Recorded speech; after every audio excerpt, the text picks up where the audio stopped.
if it so happens the wind energy is cheaper, let's use wind energy.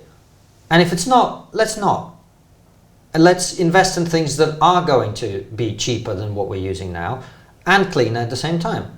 Let's find the energy of tomorrow. Right? Let's build nuclear reactors. So a mix. Yeah. Or maybe not. Maybe there are forms of energy that are just not going to be. We'll work out that this is not the best way to do things. Let's try everything, sure, but then let's look at the results. Yeah? And it doesn't seem to me like we have an abundance of cheap energy at the moment in this country. I think energy prices in Britain are 4 times what they are in America.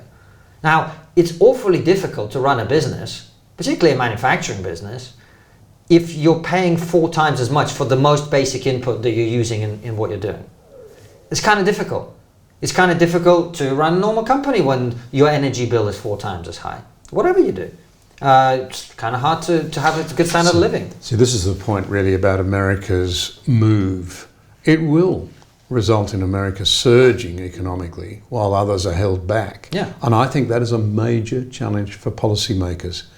And part of the problem we've got ourselves into is that the public has not been really informed about the trade-offs. Well, when things go really bad, that's when we're going to have to tell them the truth.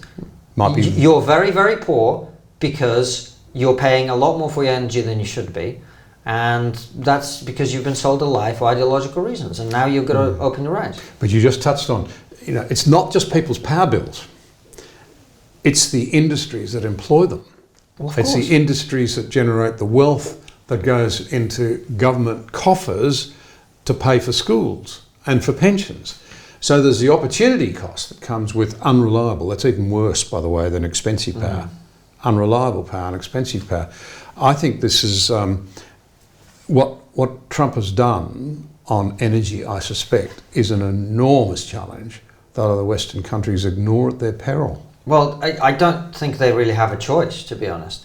Not least because, one of the things that will happen as America makes energy cheaper is they're going to be able to do on AI what most other countries can't do because of how much energy that stuff requires. And on every other business activity that requires a lot of energy. So they're going to pull ahead while we deindustrialize.